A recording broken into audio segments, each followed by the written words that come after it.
Hello friends, online preparation में आप सभी का बहुत बहुत स्वागत है। और फ्रेंड्स, आज का जो वीडियो है वो है आपका कोड 501 से, यानी प्राचीन भारतीय जो शिक्षा है उसमें से आज हम आपके लिए मेन इंपॉर्टेंट क्वेश्चंस लेके आए हैं। इसमें वेरी शॉर्ट और शार्ट दोनों टाइप के क्वेश्चंस हैं।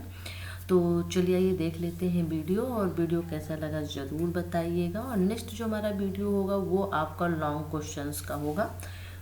चलिए आइए देख लेते हैं क्वेश्चंस क्या क्या है। क्वेश्चन देख लेते हैं। और आपका पहला क्वेश्चन है वो है कि प्राचीन काल में शिक्षा का शुभारंभ किस संस्कार से होता था। तो देखिए, प्राचीन काल में शिक्षा का शुभारंभ जो है वो उपनयन संस्कार से होता था। और एक इससे क्वेश्चन और बन जाता है, उपनयन संस्कार किसे कहते हैं। अगर ये क्वेश्चन आता है तो देखिए, उपनयन संस्कार किसे कहते हैं ये भी आप जान लीजिए। एक्चुअली तो देखिए, जो उपनयन संस्कार होता था, ये उपनयन संस्कार शिक्षा के लिए होता था और इसके बाद से शिक्षा जो है प्रारंभ की जाती थी, यानी शिक्षा की ओर लेके जाना ही उपनयन संस्कार होता था। देखिए, ये जो इसकी एज जो है, उम्र है, वो अलग अलग होती थी। ब्राह्मण का अगर बालक होता था तो 8 वर्ष में उसका उपनयन हो जाता था। क्षत्रिय का बालक, यदि क्षत्रिय बालक है तो 8 वर्ष की उम्र में, यदि वैश्य है तो 12 वर्ष की अवस्था में किया जाता था। लेकिन थोड़ा सा अगर कोई बच्चा बहुत ही ज़्यादा बुद्धिमान है तो जैसे ब्राह्मण का है तो उसका 5 वर्ष में ही हो जाएगा, और क्षत्रिय का है तो 6 में, और जो वैश्य वगैरह का है तो अगर इच्छा रखना तो 8 वर्ष की अवस्था में भी इसका संस्कार कर दिया जाता था। मतलब ये है कि शिक्षा की ओर ले जाना और शिक्षा सीखने के लिए ही ये संस्कार किया जाता था। इसमें इसको जनेऊ पहनाव संस्कार भी कहते हैं, क्योंकि इसमें ये जो हिंदू होते हैं इनके लिए शुभ माना जाता था, उच्च माना जाता था उस समय काल में, प्राचीन काल में। तो इसमें बस लोगों को जनेऊ पहनाते थे, उनका सिर जो है मुंडन करा देते थे, और कुछ पूजा वगैरह होती थी। इसके बाद उनको शिक्षा दीक्षा इसके बाद से प्रारंभ कर दी जाती थी। तो ये होता था उपनयन संस्कार। तो इस चीज़ को याद रखिएगा, ठीक है।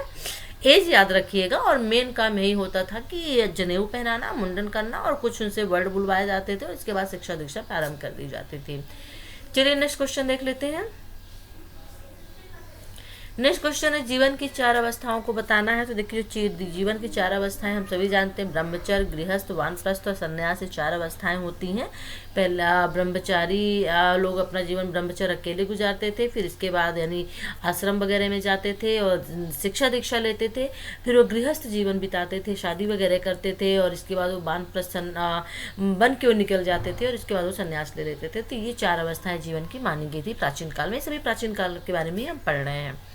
प्राचीन काल में शिक्षा को अंतिम लक्ष्य क्या था, शिक्षा का अंतिम लक्ष्य क्या था। देखिए, प्राचीन काल में शिक्षा का जो अंतिम लक्ष्य वो मोक्ष था। ये सब माना जाता है कि जो शिक्षा थी वो अंतिम लक्ष्य हुआ करता था मोक्ष, यानी शिक्षा प्राप्त कर लेना, उसका मेन जो लक्ष्य, मेन उद्देश्य जो होता था वो मोक्ष हुआ करता था। मुद्रण कला की सुविधा के अभाव में ज्ञान परीक्षण कैसे होता था। तो देखिए, जो मुद्रण कला यानी उसमें प्रिंट वगैरह नहीं होते थे, बुक की प्रिंटिंग नहीं हो सकती थी, बुकें नहीं हुआ करती थी, तो हम कैसे जानेंगे कोई व्यक्ति कैसे पढ़ा हुआ है। तो देखिए, स्मृति की सहायता से ज्ञान को अगली पीढ़ी को स्थानांतरित किया जाता था, यानी स्मृति यानी दिमाग में याद को रख के लेक्चर के द्वारा, भाषण के द्वारा लोगों को बता के जो भी हमारे पास नॉलेज उस समय हुआ करता था, ऋषि मुनियों के पास, जिनके पास भी वो दिया करते थे, तो वो होता था। मुद्रण कला की सुविधा के अभाव में स्मृति की सहायता से ज्ञान को अगली पीढ़ी में स्थानांतरित किया जाता था। देखिए, नेक्स्ट क्वेश्चन है कि प्राचीन काल में गुरु की अवधारणा स्पष्ट कीजिए, यानी प्राचीन काल में गुरु का क्या रोल था, क्या इमेज था, कैसे प्राचीन काल के गुरु हुआ करते थे। तो देखिए, प्राचीन काल की जो शिक्षा थी वो गुरुकुल प्रणाली थी, यानी गुरु जो शिष्य होते थे वो गुरु के पास जाया करते थे। गुरुकुल प्रणाली का मतलब कि गुरु के पास जाके वो शिक्षा ग्रहण करते थे, उनके पास रह के वो ग्रहण करते थे, ठीक है ना। और जो गुरु होता था वो गुरुकुल का मुखिया होता था, मेन होता था, कर्ता धर्ता हुआ करता था, उसकी बात को मानना अनिवार्य होता था। सभी लोग उसके जो शिष्य होते थे बात मानते थे, जो आज्ञा देते थे वो चीज़ मानना शिष्य के लिए जरूरी होता था। और सबसे मेन इंपॉर्टेंट बात इसमें आप, और ये भी आपका क्वेश्चन जो 150 यानी 150 शब्द में आ सकता है लिखने के लिए। तो उस समय का जो एक रिश्ता गुरु और शिष्य के बीच में हुआ करता था वो पिता पुत्र के समान होता था, यानी जो गुरु होता था वो शिष्य को अपने अपने बेटे की तरह रखता था, एक पिता की तरह ट्रीट करता था, एक पिता की तरह बिहेव करता था, हर एक चीज़ का ख्याल वो रखता था अपने गुरु का, शिष्य का। तो शिष्य भी सेम वैसे ही अपने गुरु का भी। तो देखिए, क्वेश्चन ये भी हो सकता है कि प्राचीन काल में गुरु शिष्य की अवधारणा स्पष्ट कीजिए। तो जो उस वक्त की शिक्षा प्रणाली थी तो गुरुकुल शिक्षा प्रणाली थी, मेन जो रोल होता था वो गुरु का हुआ करता था, ठीक है। नेक्स्ट क्वेश्चन देख लेते हैं, आईसीटी का शैक्षिक प्रक्रिया में क्या महत्व है। तो देखिए, आईसीटी का उपयोग पाठचर्या विकास में, अध्यापन शैलियों में, अधिगम प्रक्रिया में, ऑनलाइन परीक्षा आदि में हो रहा है। आईसीटी का फुल फॉर्म क्या, चलिए देख लेते हैं। तो देखिए, आईसीटी का जो फुल फॉर्म होता है वो होता है इंफॉर्मेशन एंड कम्युनिकेशन टेक्नोलॉजी। ठीक है, इसे जिसे हम हिंदी में अगर कहें तो इसे संचार प्रौद्योगिकी कहते हैं, यानी सूचना और संचार की प्रौद्योगिकी या सूचना और संचार प्रौद्योगिकी। ठीक है, जिसे हम आम भाषा में आईसीटी कहते हैं। तो इसका देखिए जो प्रयोग होता है, इसका प्रयोग क्या होता है, तो इसका प्रयोग शिक्षा में बहुत ज़्यादा मायने हैं, जिसे हम ऑनलाइन एजुकेशन बोलते हैं। ऑनलाइन एजुकेशन में आप बोल सकते हैं कि सूचना प्रौद्योगिकी में दूर संचार की भूमिका पर ज़्यादा जोर दिया जाता है। इसमें इसका प्रयोग जो होता है कंप्यूटर एवं नेटवर्क हार्डवेयर दोनों के साथ में आवश्यक होता है। सॉफ्टवेयर से ही सूचना प्रदान की जाती है। चलिए नेक्स्ट क्वेश्चन देख लेते हैं। कि मध्यकाल में मकतब और मदरसा में किस प्रकार की शिक्षा दी जाती है। देखिए, इंपॉर्टेंट क्वेश्चंस आपका है। तो मध्यकाल में मकतब और मदरसा में पाठशालाओं की भांति मध्यकालीन भारत में इस्लामी शिक्षा देने के लिए, देखिए मकतब और मदरसा जो है यहाँ पे इस्लामी शिक्षा दी जाती थी। और इस्लामी शिक्षा देने के लिए मस्जिदों में निम्न स्तर की शिक्षा के लिए, यानी निम्न स्तर और उच्च स्तर दो तरह की शिक्षा हुआ करते थे। तो निम्न स्तर की शिक्षा देने के लिए देखिए मकतब हुआ करते थे और उच्च शिक्षा के लिए मदरसे स्थापित किए गए थे। ठीक है, और जो इस्लामी शिक्षा जो कि पवित्र जो कुरान होती थी उसकी भाग होती थी और मुसलमान बच्चों को मुल्लाओं तथा मौलवियों द्वारा दी जाती थी। ठीक है, तो देखिए आप सिंपल लैंग्वेज में इसको समझ लीजिए। जो मकतब और मदरसा क्या होता था, तो इस्लामिक बच्चों को शिक्षा देने के लिए इसका प्रयोग किया जाता था और ये मस्जिदों में शिक्षा दी जाती थी। जो निम्न स्तर की शिक्षा होती थी उसको मकतब कहते थे, यानी मकतब में निम्न स्तर की शिक्षा दी जाती थी, यानी प्राइमरी लेवल की शिक्षा दी जाती थी। और मदरसे में जो है वहाँ पे उच्च शिक्षा यानी उच्च स्तर की शिक्षा दी जाती थी। बस इस बात को याद रखिएगा। इसके बाद तो आप ऑलरेडी ऑटोमेटिक एक्सप्लेन कर सकते हैं। निम्न के लिए मकतब और उच्च के लिए मदरसे होते थे। और जो इसमें होता था तो इसमें कुरान इनको पढ़ाया जाता था इस्लामी शिक्षा में। और कुरान को जो है तो इनको आयतें इनमें हुआ करती थी, तो इनको रटवाया जाता था। कुरान जो है बच्चे जो है सिर हिला के तेज तेज से बोल बोल के आयतें पढ़ा करते थे। तो मुसलमान बच्चों मुल्लाओं द्वारा मौलवियों द्वारा शिक्षा दी जाती थी। ठीक है, चलिए नेक्स्ट क्वेश्चन देख लेते हैं। मैकाले मिंटस क्या था। ये इंपॉर्टेंट क्वेश्चंस आपके लिए, तो इसे बहुत अच्छे से देख लीजिएगा। मकतब और मदरसा तो है लेकिन मैकाले मिंटस बहुत इंपॉर्टेंट है। देखिए, लॉर्ड मैकाले जो है भारतीय विषय पर बनी एक समिति का अध्यक्ष था और जनवरी 1935 को उसने अपनी एक जो स्मरण पत्र था उसने उसको सौंपा था, जिसमें भारतीय भाषाओं की जगह अंग्रेजी ज्ञान व माध्यम की सिफारिशें की गई थी। इसे मैकाले मिंटस के नाम से जाना जाता है।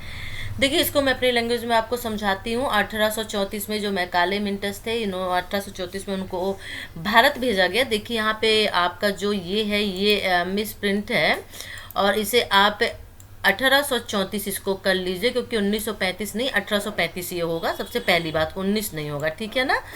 तो 1834 में ये भारत आए थे यहाँ के गवर्नर बन के।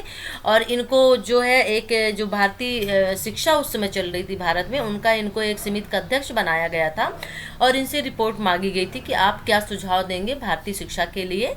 और एक साल क्यों 1835 में ही कुछ महीनों बाद ही जनवरी में उन्होंने एक रिपोर्ट सौंपी थी, एक अपना प्रतिवेदन या स्मरण पत्र कह लीजिए उन्होंने दिया था।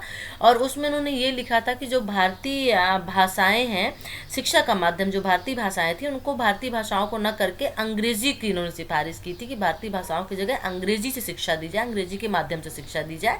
और इसी को आपका जो है मैकाले मिंटस के नाम से जाना जाता था। और एक इसमें चीज़ और जुड़ जाती है, आपका अधोगामी निस्पंदन सिद्धांत जो है ये इन्हीं की देन है। और जो इन्होंने कहा था कि जो शिक्षा है वो उच्च वर्ग से निम्न वर्ग तक छन छन के आएगी।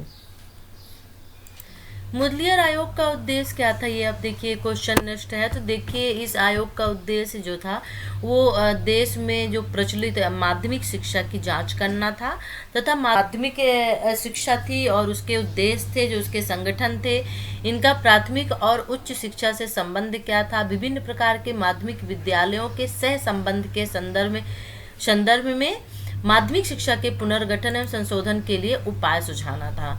तो देखिए मेन जो था आपका मुदलियार आयोग का काम क्या था, माध्यमिक शिक्षा की जांच करना था, माध्यमिक शिक्षा के जो मेन उद्देश्य संगठन थे और प्राथमिक और उच्च शिक्षा से क्या संबंध था, इन सभी चीज़ों के बारे में जो था संशोधन के लिए संशोधन करना, एक समिति का पुनर्गठन करना माध्यमिक विद्यालय के लिए और उसके लिए उपाय सुझाना ही मुदलियार आयोग का मेन उद्देश्य था।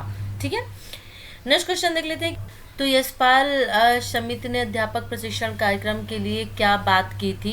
तो देखिए यहाँ पे उन्होंने ये बात की थी कि जो आपके व्यापक अध्यापक प्रशिक्षण शिक्षा की बात की थी, यानी बहुत ज़्यादा अध्यापक को प्रशिक्षण दिया जाए और स्नातक डिग्री के पश्चात 1 वर्ष और सीनियर व हायर सेकेंडरी के बाद 3 वर्ष की सिफारिश की थी। ठीक है, यानी स्नातक डिग्री के पश्चात 1 वर्ष और सीनियर व हायर सेकेंडरी के बाद 3 वर्ष करने की सिफारिश की थी। ये यशपाल समिति के जो प्रशिक्षण कार्यक्रम थे उन्होंने ये बातें कही थी। यानी स्नातक के बाद जो एमए हम लोग करते हैं 2 ईयर का, उन्होंने 1 वर्ष के लिए कहा था और इसके बाद हायर सेकेंडरी के बाद 3 वर्ष करने की, यानी जो हम लोग हायर सेकेंडरी के बाद इस समय बैचलर डिग्री जो चल रही है 3 साल की, उसकी उन्होंने बात की थी। ठीक है, चलिए वेरी इंपॉर्टेंट क्वेश्चन है ये आपके लिए। वुड डिस्पैच को शिक्षा का मैग्ना कार्टा क्यों कहा जाता है। तो देखिए वुड घोषणा पत्र चार्ल्स वुड द्वारा 19 जुलाई 1854 को जारी किया गया था और जो ये घोषणा इनकी थी, इस घोषणा पत्र में शिक्षा पर एक व्यापक योजना प्रस्तुत की गई थी जिसे वुड का डिस्पैच कहा गया है। और 100 अनुच्छेद वाले इस प्रस्ताव में शिक्षा के उद्देश्य, माध्यम, सुधारों आदि पर विचार किया गया था। चलिए कुछ मेन चीजें इसमें देख लेते हैं कि अगर ये क्वेश्चंस आपका 150 में आ जाता है या फिर आ जाता है कि कम से कम 250 या 500 शब्दों में लिखे, तो आप कैसे लिखेंगे।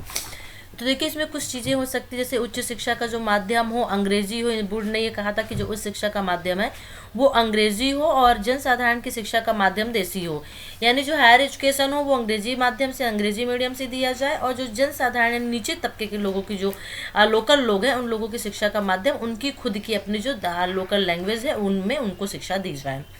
शिक्षा क्षेत्र में निजी उद्यमों को प्रोत्साहन दिया जाए, यानी शिक्षा के क्षेत्र में जो निजी तबके के लोग हैं उन लोगों की भी सहायता ली जाए।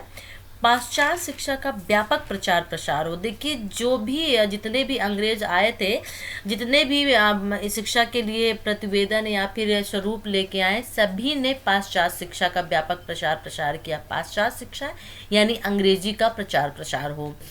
लंदन विश्वविद्यालय की तर्ज पर कलकत्ता, बम्बई था मद्रास में विश्वविद्यालय खोले जाए, क्योंकि लंदन में विश्वविद्यालय था तो उसी के हिसाब से उसी को देखकर कलकत्ता, बॉम्बे, मद्रास में भी विश्वविद्यालय खोले जाए और जिनका कार्य केवल परीक्षा लेना हो, और ये हुआ भी था। तकनीकी विद्यालय और महाविद्यालय स्थापित किए जाए, यानी अब यहाँ पे व्यवसायीकरण हो रहा है। शिक्षा का व्यवसायीकरण जो है वुड के समय से ही शुरू हो गया था। अध्यापक प्रशिक्षण संस्थाओं की स्थापना हो, यानी अध्यापकों को ट्रेनिंग दी जाए और महिला की शिक्षा पर भी जोर दिया जाए। महिला और बालिकाएं जो है उनको भी शिक्षा दी जाए, उनको भी शिक्षित किया जाए। हर प्रांत में शिक्षा विभाग की स्थापना की जाए, चाहे वो जिला हो, चाहे वो स्टेट लेवल पे हो, चाहे वो जिले लेवल पे हो। हर एक तबके पर, चाहे वो आपकी पंचायती राज में हो, हर एक जगह पे शिक्षा की स्थापना की जाए और सरकारी शिक्षा का स्वरूप नितांत धर्मनिरपेक्ष हो, यानी इसमें धर्म जो है बीच में नहीं आना चाहिए। तो ये जो थे वुड घोषणा पत्र के प्रमुख जो मेन उद्देश्य थे, 2 मेन प्रस्ताव थे जो इनके इसमें या सुधार के लिए जो उपाय दिए गए थे वुड के आपके डिस्पैच में। तो मेन इंपॉर्टेंट है आपके लिए वुड डिस्पैच। चलिए नेक्स्ट क्वेश्चन देख लेते हैं। हंटर कमीशन की स्थापना कब की गई थी। तो हंटर कमीशन की स्थापना जो है वो 1882 में की गई थी। एक ये भी थोड़ा सा देख लीजिए कि हंटर कमीशन है क्या। तो देखिए जो विलियम हंटर की अध्यक्षता में सरकार ने 1854 में शिक्षा की जो नीति प्रगति बनी थी 1854 में, तो उसकी प्रगति के लिए 1882 में एक शिक्षा आयोग नियुक्त किया और इस आयोग में 8 भारतीय सदस्य थे। जो सदस्य थे उनमें 8 जो थे भारतीय थे और इस आयोग का कार्य जो होता था विश्वविद्यालय के कार्य की समीक्षा करना नहीं था, बल्कि इसे केवल प्राथमिक और माध्यमिक शिक्षा तक ही सीमित रखना था और यही आपका हंटर आयोग कहलाया था। ठीक है, चलिए नेक्स्ट क्वेश्चन देख लेते हैं कि कोठारी आयोग का उद्देश्य क्या था। तो देखिए कोठारी आयोग का जो उद्देश्य था शिक्षा के विकास में सभी स्तरों व पक्षों के लिए सामान्य सिद्धांत व नीतियां तथा शिक्षा की राष्ट्रीय स्तर पर सरकार को सलाह देना था। तो मेन था कि जो शिक्षा के विकास के लिए जो भी हो सकता था समान सिद्धांत नीतियां बनाना और शिक्षा के राष्ट्रीय स्तर पर सरकार को जो सलाह देना था। यशपाल समिति के अध्यापक शिक्षक कार्यक्रम के लिए क्या संस्तुति की थी? यशपाल समिति ने अध्यापक शिक्षक कार्यक्रम के लिए क्या संस्तुति दी थी? तो उन्होंने कहा था कि स्नातक डिग्री के बाद 1 वर्ष और सीनियर व हायर सेकेंडरी के बाद 3 वर्ष की सिफारिश की थी और व्यापक अध्यापक प्रशिक्षण की बात की थी। तो चलिए नेक्स्ट क्वेश्चन देख लेते हैं कि प्रथम राष्ट्रीय शिक्षा नीति कब लागू की गई। देखिए 1968 में लागू की गई थी और लर्निंग विदाउट बर्डन की अनुशंसा किसने की थी? तो यशपाल समिति ने की थी। ठीक है, कौशल विकास पर किसने बल दिया? तो हार्टांग समिति ने दिया। और वर्धा स्कीम का मुख्य लक्षण क्या है? तो वर्धा स्कीम का जो मुख्य लक्षण था शिक्षा को तकनीकी से जोड़ना यानी हस्त कौशल से जोड़ना। और वर्धा स्कीम जो थी आपकी महात्मा गांधी जी की थी। ठीक है, यानी किसने दी, किसका योगदान था, किसके जनक कौन है? तो महात्मा गांधी हैं। मुदलियार आयोग को किस अन्य नाम से जाना जाता है? तो देखिए मुदलियार आयोग को वास्तव में माध्यमिक शिक्षा आयोग के नाम से भी जाना जाता है, जिसका गठन भारत सरकार ने 1952 में किया था। तो यदि माध्यमिक शिक्षा आयोग आता है तब भी याद रखिएगा कि मुदलियार आयोग के बारे में ही पूछ रहा है। ठीक है, क्योंकि मुदलियार आयोग ने माध्यमिक शिक्षा के बारे में ही अपने मेन उद्देश्य मेन राय दी थी। एनसीएफ 2005 टिप्पणी लिखिए। एनसीएफ यानी जो आपका एनसीएफ 2005 पे टिप्पणी लिखना है आपको, यानी आपकी जो पाठचर्या राष्ट्रीय पाठचर्या जो 2005 है। तो देखिए एनसीएफ 2005 के अनुसार शिक्षा का लक्ष्य किसी बच्चे के स्कूली जीवन को उसके घर आस पड़ोस के जीवन से जोड़ना है। इसके लिए बच्चों को स्कूल में अपने बाह्य अनुभवों के बारे में बात करने का मौका देना चाहिए। तो देखिए इसमें इसके बारे में थोड़ा सा और देख लेते कि अगर थोड़ा सा लॉन्ग क्वेश्चन में आ जाता तो विषय प्रवेश के बारे में है कि ये विद्यालयीन शिक्षा का अब तक का सबसे नवीनतम राष्ट्रीय दस्तावेज था। मानव विकास संसाधन मंत्रालय की पहल पर प्रोफेसर यशपाल की अध्यक्षता में देश के चुने हुए विद्वानों ने शिक्षा को नई राष्ट्रीय चुनौतियों के रूप में देखा था। अगर मार्गदर्शी सिद्धांत के बारे में कहें तो ज्ञान को स्कूल के बाहरी जीवन से जोड़ना था। पढ़ाई को जो आपका है रटंत प्रणाली से मुक्त किया जाए। रटंत प्रणाली यानी रटने वाली जो प्रणाली होगी उससे मुक्त करने के लिए पाठचर्या पाठ्य पुस्तक केंद्रित न रह जाएं और कक्षा कक्ष को गतिविधियों से जोड़ा जाए। राष्ट्रीय मूल्यों के प्रति आस्थावान विद्यार्थी तैयार हो। तो बहुत सारे इसमें सुझाव भी बहुत दिए थे। तो ये सिद्धांत जो इसमें पूछा गया आपका है कि टिप्पणी करना था, तो टिप्पणी में सभी चीजें आ जाएंगी। अब देख लेते हैं नेक्स्ट क्वेश्चन कि राष्ट्रीय पाठचर्या रूपरेखा किन सिद्धांतों पर आधारित है। देखिए तो इसका मेन सिद्धांत था कि विद्यालय के बाहर के ज्ञान को संबद्ध करना, सुनिश्चित करना कि अध्येता रटत के बाहर के ज्ञान को संबद्ध करना था। पाठचर्या किस प्रकार संबंधित करना, यानी ज्ञान को स्कूल के बाहरी जीवन से जोड़ा जाए, पढ़ाई को रटंत प्रणाली से मुक्त किया जाए, पाठचर्या पाठ्य पुस्तक केंद्रित न रह जाए यानी सिर्फ एक ही जगह न रह जाए, उसमें बदलाव भी लाए जाएं और बहुत सारी चीज़ें पढ़ाई जाएं, लोगों को जागरूक किया जाए, कक्षा कक्ष को गतिविधियों से जोड़ा जाए, प्रैक्टिकल वगैरह है एक्टिविटी जो बाहर होती हैं वो कराई जाए, प्रैक्टिकल्स कराए जाएं और राष्ट्रीय मूल्यों के प्रति आस्थावान विद्यार्थी तैयार होंगे तभी होंगे। ये था आपका मार्गदर्शी सिद्धांत मेन। राष्ट्रीय सलाहकार समिति का गठन किसकी अध्यक्षता में किया गया है? तो राष्ट्रीय सलाहकार समिति का गठन जो प्रोफेसर यशपाल की अध्यक्षता में किया गया। मुदलियार आयोग के अध्यक्ष कौन थे? देखिए डॉक्टर लक्ष्मण स्वामी मुदलियार जो थे इसके अध्यक्ष थे और इन्हीं के नाम पे मुदलियार आयोग नाम पड़ा। तो फ्रेंड्स ये वीडियो कैसा लगा ज़रूर बताइएगा और वीडियो को लाइक करिए। लाइक करना ये बताता है कि वीडियो आपको पसंद आ रहे हैं और वीडियो को शेयर भी करिए। लेकिन उसके पहले यदि आपने हमारे चैनल को सब्सक्राइब नहीं किया है तो प्लीज़ सबसे पहले इसको सब्सक्राइब कर लीजिए, क्योंकि जिस तरह के हम अभी वीडियो आपके लिए ला रहे हैं इसी तरह के हम वीडियो आपके लिए लेके आते रहेंगे। चलिए फिर नेक्स्ट वीडियो के साथ फिर मिलते हैं, तब तक के लिए take care, bye, good night.